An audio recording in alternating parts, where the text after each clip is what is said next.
Muchas gracias. La verdad, aprecio mucho este espacio, a los compañeros de la biblioteca y las compañeras también, porque cuando hablamos de conocimiento abierto, open access, open source, coincidimos muchísimo en nuestra visión de la importancia de socializar la forma de comunicar resultados de investigación a través de los repositorios abiertos y sobre todo de la importancia de entrar en una misma cultura colaborativa en la difusión de resultados de investigación. Desde el año pasado platicamos que podíamos hacer algo, al final ustedes están viendo el evento que los compañeros han realizado y muy amablemente me invitaron a participar con esta primicia, ya que el libro está por salir. De cualquier manera será un libro que estará disponible en el repositorio de publicaciones electrónicas de la División de Ciencias de la Comunicación y Diseño, y habrá unos libros impresos en la biblioteca y bueno, también a su disposición. Pero la naturaleza de este libro, por supuesto, es de abierto, de conocimiento abierto. Entonces yo quiero compartir con ustedes esta experiencia y en el mejor de los casos obtener retroalimentación para poder hacer redes de conocimiento, de colaboración a partir de estas ideas. Este libro es el resultado de algunos años de investigación que he realizado en la Universidad de Toronto, particularmente en el programa McLuhan en Cultura y Tecnología de esta universidad. Y una de las vertientes de esa investigación a la cual me he dedicado durante 10 años, la Escuela de Comunicación de Toronto, ha sido haber trabajado alrededor de las ideas de Harold Innis, un profesor historiador de la economía, quien puso énfasis en la historia de los medios de transporte y comunicación, en el desarrollo de las naciones, imperios y civilizaciones, y en quien se inspirara Marshall McLuhan, ¿no?, la cabeza más visible de esa escuela de pensamiento. Entonces, después de haber hecho una estancia de investigación en la biblioteca Robarts de la Universidad de Toronto, trabajando en los archivos Harold Innis, desarrollé un interés por su obra en general, pero particularmente por el concepto monopolios del conocimiento. Me interesó muchísimo poner a prueba este concepto en la situación actual de los medios de comunicación en el ambiente Internet. Este concepto me llevó a el campo de la concentración mediática que vemos rápidamente, aceleradamente en el ámbito de Internet.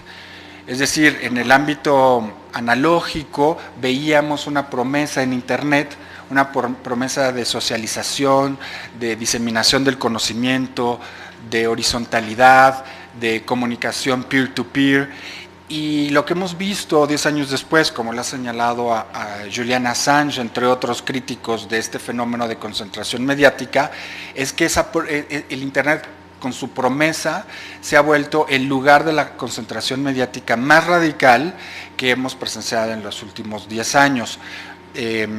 Incluso una concentración más radical que la que vimos en la era analógica.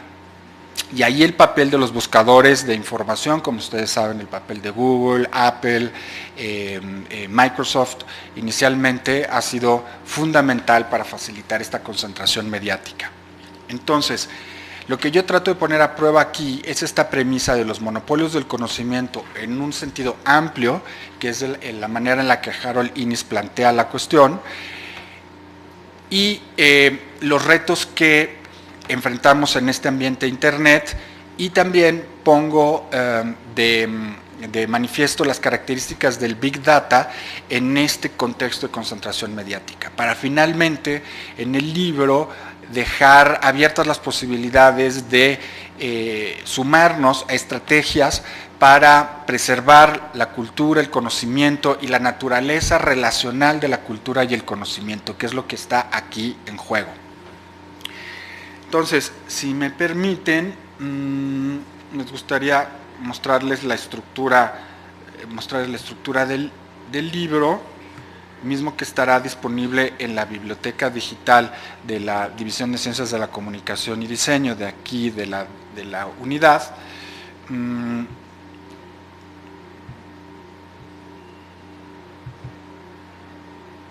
Y que, como ya dije, mis colegas de la división están trabajando por tener ya listo, y en el contexto del evento que nos convoca, pues nos pareció muy pertinente trabajar con estas ideas en este evento que nos reúne. Ok, vamos a ver aquí.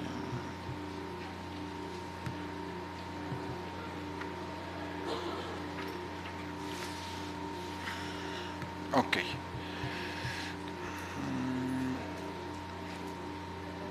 Este es el libro, la primicia. Quiero mostrarles el índice.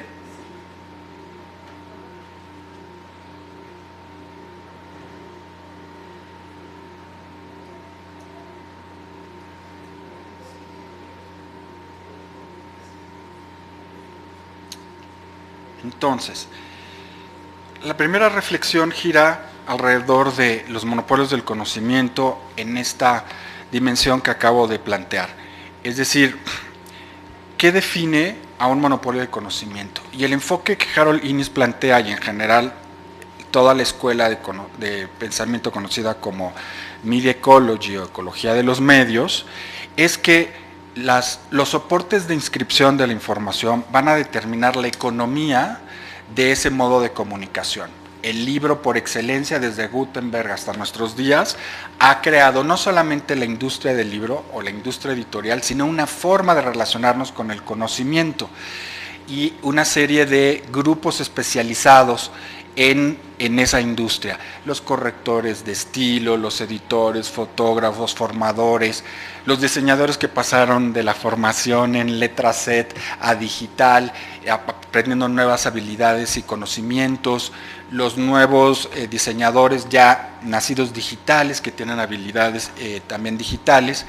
En ese sentido amplio es que los monopolios del conocimiento, particularmente en el caso del libro, funcionan. Y además habría que poner atención, ya que estamos pensando en términos de industrias, en la cadena que alimenta una industria. Hemos visto la cadena que alimenta la industria editorial. La Feria del Libro de Guadalajara nos deja ver todos los años esa industria donde participan desde los creadores, los editores, pero Innis va todavía más allá, va a quienes proveen de insumos para esta industria. Él comenzó esta investigación viendo el carácter que tenía Canadá como periferia de Estados Unidos y particularmente la zona de Nueva York para la industria editorial. Él le llamaba mucho la atención cómo Canadá proveía a Estados Unidos de pulpa de madera para la industria editorial, y cómo esa madera, esos insumos alimentaban una industria efímera como la del periódico impreso. Entonces, él nos dice que para comprender la naturaleza de una industria cultural o un medio de comunicación, tenemos que ver cómo funciona, pero en esta dimensión industrial. ¿Qué insumos toma de la sociedad y qué da a cambio? Esto nos va a permitir en un segundo momento ver si hay un balance y si lo que una industria toma de la sociedad realmente compensa con lo que está dando, ¿no? Y luego, digamos, una tercera pregunta en esta forma de investigar sería: ¿quiénes son los ganadores y los perdedores en este juego de una industria de la comunicación? Entonces, ya de entrada, poner la atención sobre los soportes físicos de inscripción y no sobre los contenidos va a ser un enfoque característico de la Escuela de Pensamiento Ecología de los Medios, pero también estaba ya en el materialismo histórico y algunas vertientes del marxismo. Bueno, entonces, desde Harold Innis, él pretende nada más y nada menos que hacer una relectura de la historia de Occidente, poniendo atención en las formas en el papel que han jugado los medios de comunicación y de medios de comunicación y de transporte en la estabilización de una sociedad o en el declive de una sociedad, imperio o nación. Porque desde el punto de vista de un economista, la preocupación principal es que la economía se mantenga estable, ¿no? Y que no haya crisis, porque entonces pues desaparece eventualmente una sociedad. Estos conceptos nos suenan un poco difíciles de apropiar en ciencias sociales y en humanidades, ¿no? Porque bueno, no pretendemos normar sobre la sociedad, ¿no? Entonces este enfoque resulta muy enriquecedor de los estudios en comunicación. Entonces ciertamente hay una relación importante entre tecnologías de la inscripción y los monopolios. Entonces, Inés nos dirá que los monopolios tradicionales del conocimiento van a ser las sociedades, por ejemplo, teocráticas, y si observamos los modos de inscripción, veremos que en los soportes duros, rígidos, que trascienden en el tiempo, por ejemplo, en las pirámides o en las catedrales, vemos contenidos de carácter religioso, que nos deja ver la cosmogonía de una sociedad o una civilización.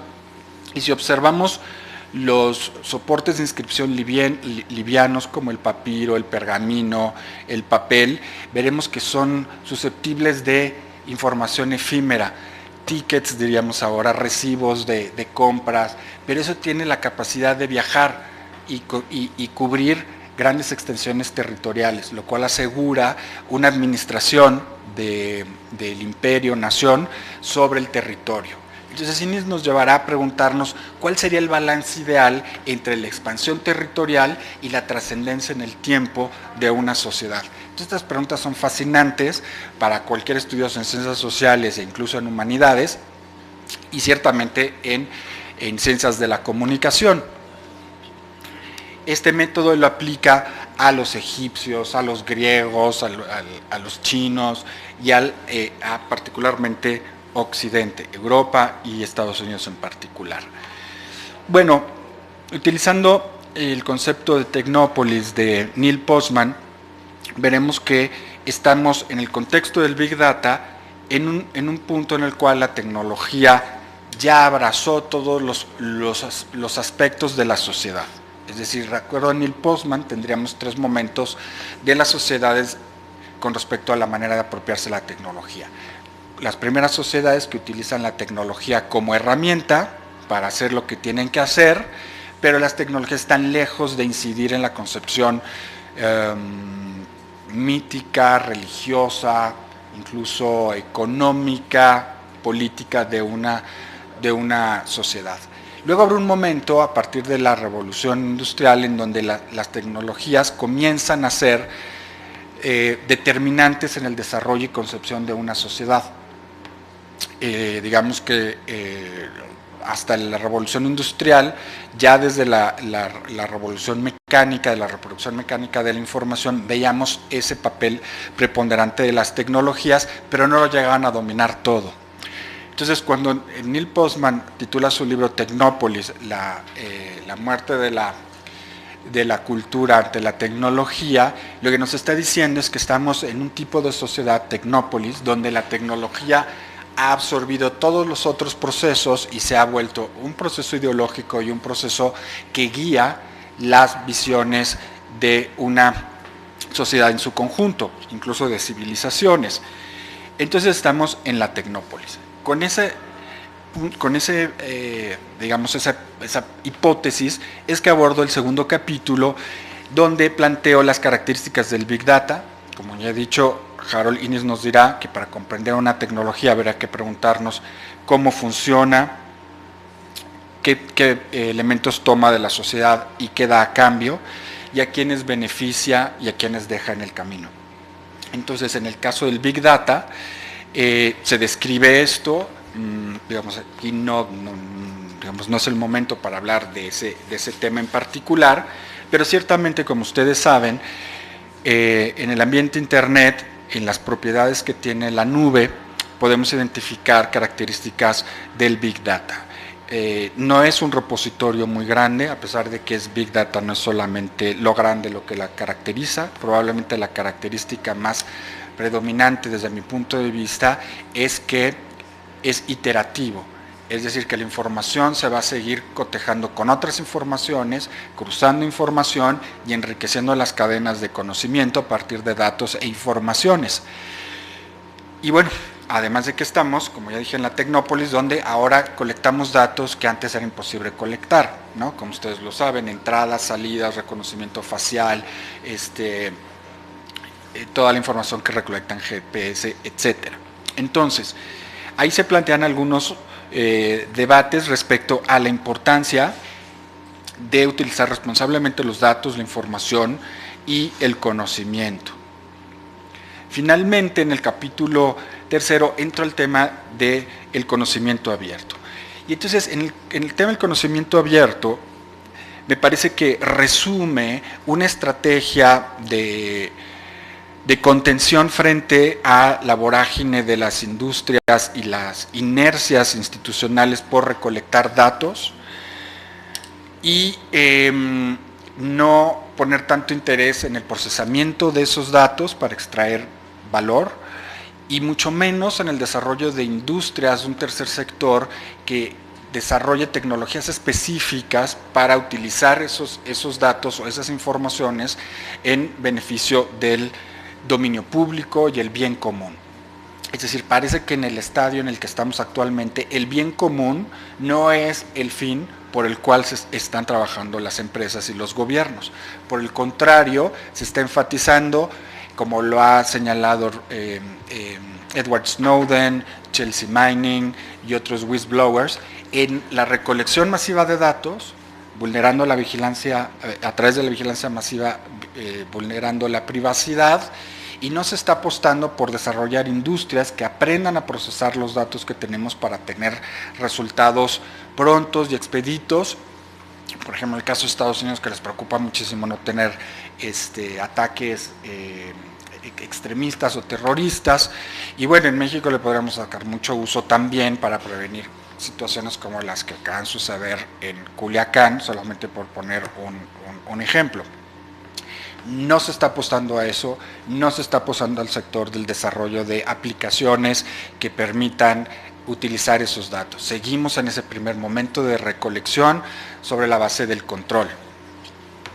Entonces, en el tercer capítulo, yo lo que hago es tomar el ejemplo de las revistas académicas, los journals, como un claro fenómeno de concentración mediática, de un mini monopolio del conocimiento y cómo ya hay estrategias para revertir ese proceso. Entonces, como Richard Stallman y su proyecto de software libre y código abierto, que luego left versus copyright, desembocará a través del Linux Torvalds en el proyecto Linux, y como otras instancias han venido a apuntalar la iniciativa por el conocimiento abierto. Entonces, esta importancia de la neutralidad en la red, que es otro asunto importante, y la gestión del conocimiento van a resultar importantísimas para poder garantizar una no solamente distribución y diseminación del conocimiento, sino la creación de redes colaborativas a partir de esa manera de trabajar. En algunos apartados, al final de cada capítulo, hago unas consideraciones finales que alimentan las consideraciones del último capítulo, y donde yo espero que ustedes, especialistas en repositorios de textos, de revistas, pues podamos tener algún diálogo que enriquezca mi visión como historiador de los medios de comunicación y teórico de los medios de comunicación sobre el caso particular de la gestión de los resultados de investigación, el reto que tenemos ante los papers académicos. Como ustedes saben, ¿no?, las principales universidades estadounidenses están dejando de pagar las suscripciones a los journals. Lo hizo ya Harvard, lo hizo la Universidad de California el año pasado, a principios de este año. Y eso debe decirnos algo, ¿no? Debes decirnos algo, ya que son las universidades que más dinero gastan en este tipo de suscripciones. Además, como ustedes saben, hay también criterios desde CONACYT de dejar ese gasto hacia las universidades y ya no absorberlo desde el gobierno federal, en la medida de que es dar dinero a empresas privadas. Bueno, aquí ya entramos al hilado fino y creo que es un debate que debemos dar, porque las universidades públicas pues tampoco están en posición de dedicar tanto dinero a pagar a Elsevier y a otros journals académicos las sumas que requieren para estar suscritos a este servicio. Además, como ustedes saben, si ponderamos los accesos a esos materiales con los costos, pues realmente no nos da. Entonces el debate está allí y me interesa muchísimo ser parte de lo que ustedes puedan discutir sobre este tema. Y bueno, la verdad, muchísimas gracias por su atención. Esta es la premisa del libro y en breve la tendremos en la sección de publicaciones de la División de Ciencias de la Comunicación y Diseño, aquí en la unidad Coajimalpa. Muchas gracias.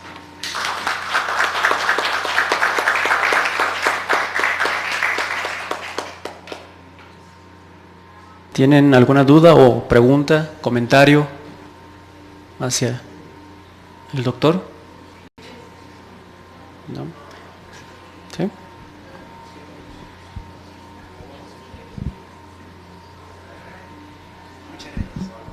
Muchas gracias, doctor. Bueno, mi pregunta es, con base en la información de la que usted hablaba, de que se pueden evitar ciertas situaciones, como lo que pasó en Culiacán. ¿Usted nos podría dar un ejemplo claro del manejo de la información para evitar este tipo de situaciones?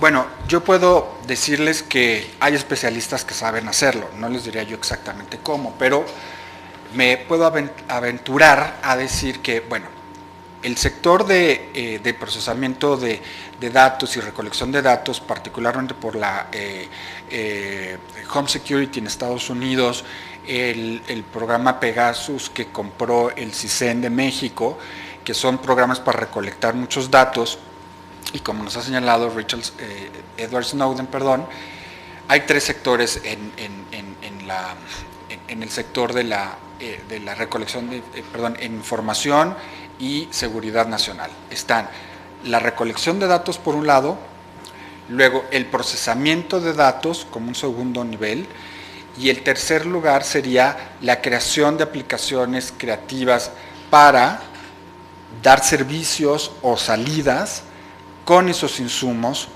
de las otras dos secciones. Entonces, hay una entrevista muy interesante que le hace NBC a Edward Snowden antes de que se diera la fuga,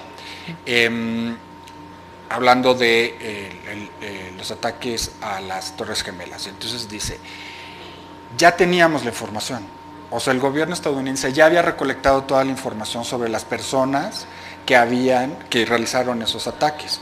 Incluso dice que el sistema servicio secreto, ruso, le había dicho a Estados Unidos los nombres de los potenciales perpetuadores de estos ataques. Pero el gobierno está obsesionado por vigilar y recabar información, y no por invertir dinero en generar algoritmos y proyectos, protocolos, para procesar esa información y extraer el valor necesario para poner en práctica estrategias rápidas, eficientes, que impidieran eso. Ya con ese segundo momento, en el caso de Culiacán, podríamos también haber previsto esto. Es decir, el gobierno y las instancias mexicanas conocían a estas personas. O sea, es Culiacán, no era un lugar, ¿no? Que qué raro que sucedió, una nueva plaza, no, era Culiacán. Entonces, conocían a estas personas. Por supuesto, el FBI, la DEA, el gobierno mexicano, conocían el expediente del hijo del Chapo, conocían todo, o sea, la información está ahí, pero no supieron qué hacer, no le han puesto dinero a procesar esa información para poder luego desarrollar estrategias eficientes que permitan impedir lo que sucedió. Entonces, efectivamente estamos en ese primer sector, tal vez en el segundo sector, pero no estamos avanzando lo suficientemente rápido para poder proveer soluciones todavía dentro de las instituciones, ¿no? O sea, acciones inmediatas de seguridad pública. Y por supuesto no estamos en el tercer sector, donde habría muchísimas empresas desarrollando aplicaciones con esos insumos para satisfacer todo tipo de necesidades de la sociedad. Entonces, si no se están solucionando estos iniciales, pues tenemos muy poco que esperar para ese tercer nivel donde estamos nosotros, ¿no? En las universidades, pensando en cómo diseminar el conocimiento y generar conocimiento interdisciplinario, etc. Okay. Muchas gracias. Gracias a ti.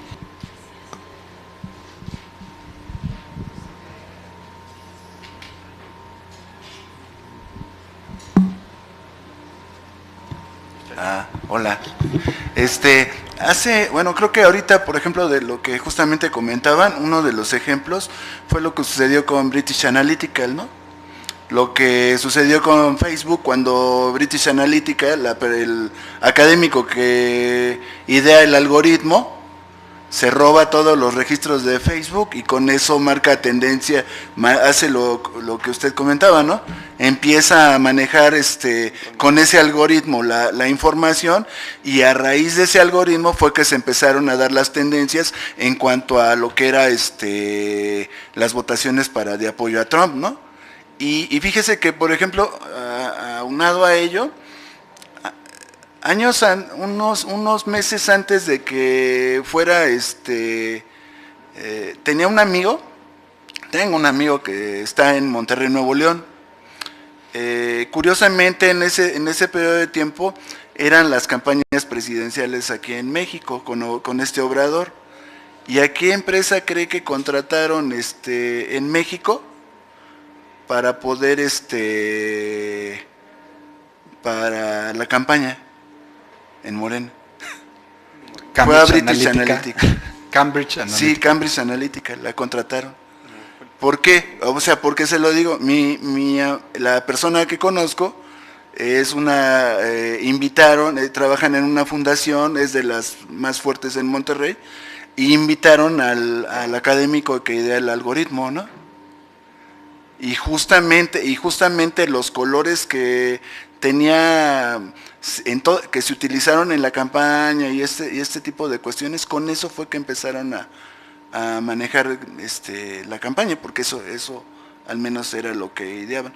Pero bueno, mi pregunta es, en materia de visibilidad, como ahorita lo que nos trae aquí en cuanto a, como usted comentaba, que generalmente a lo largo del tiempo los medios se van erigiendo como en grandes empresas, grandes consorcios o grupos, como le estaban llamando hace rato en una de las presentaciones, se constituyen en oligopolios, ¿no? Que son oligopolios de 4 o 5 empresas, que son las que en materia de información a nivel global manejan toda la información. Cuando estamos hablando podemos hablar de Open Access, de diferentes líneas de la verde, de la dorada, de las híbridas, de este tipo de situaciones, ¿no? Pero como usted dice, ¿no? Se van erigiendo diferentes, mutan y se convierten en diferentes formas en las que supuestamente se está democratizando la información, ¿no?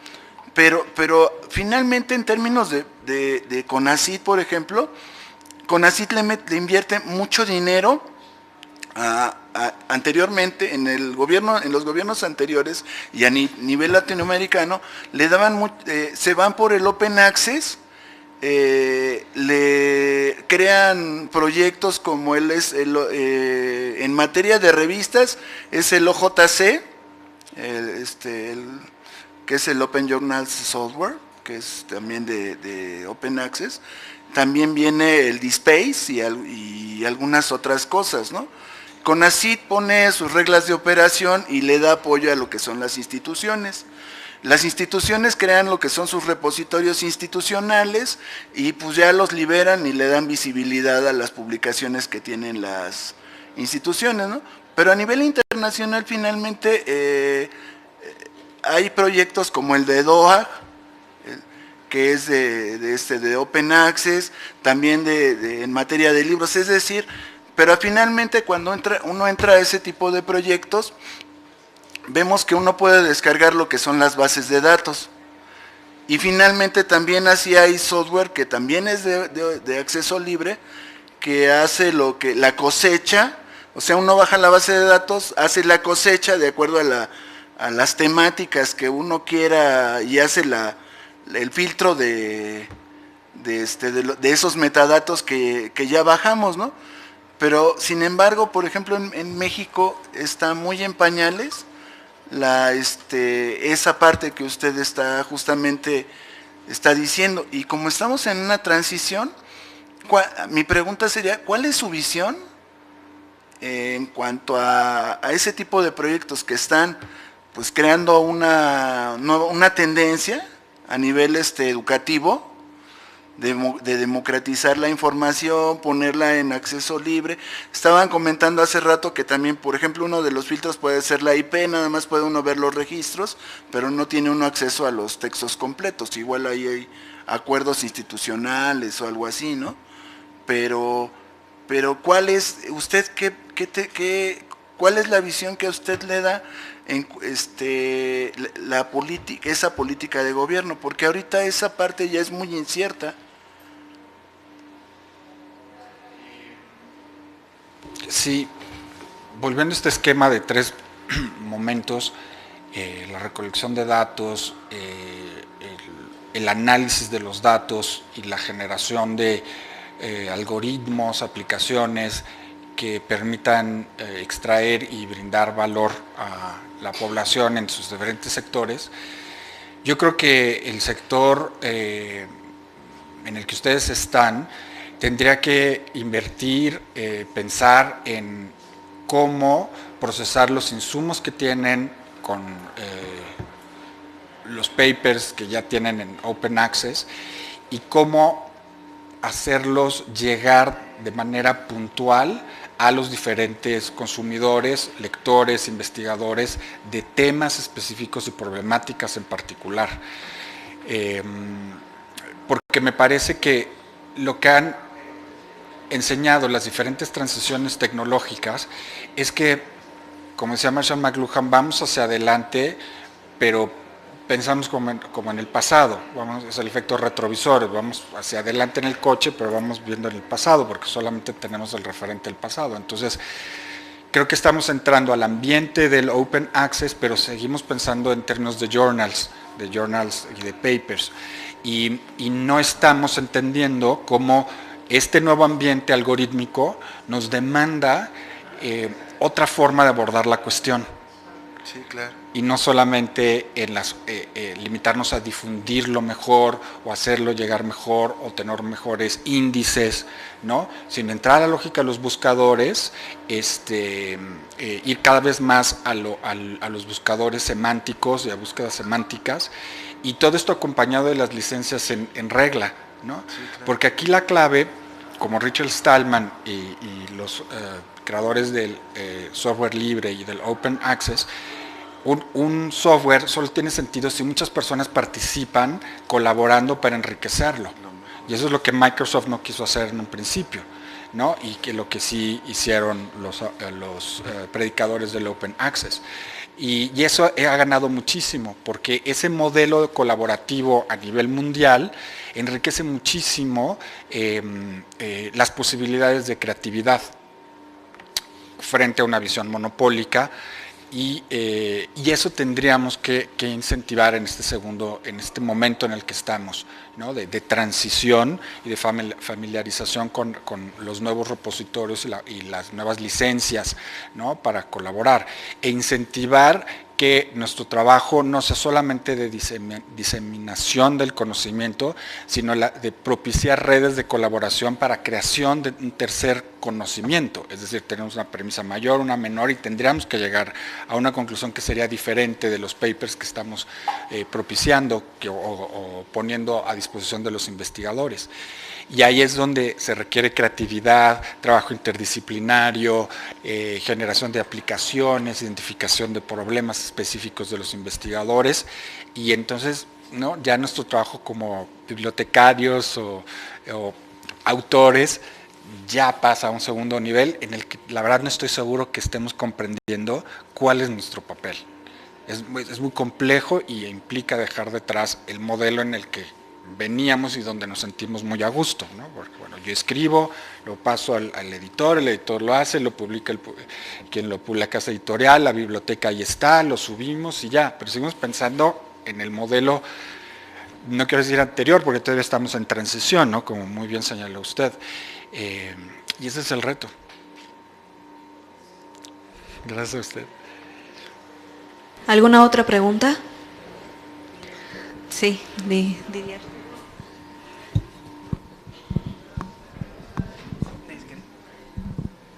Disculpe una vez más, usted que habla acerca de la información, ¿recomienda usted algún material o tiene usted material con respecto al manejo de la información para búsquedas específicas o para este progreso que usted menciona de lo que sería la información bruta a una búsqueda específica?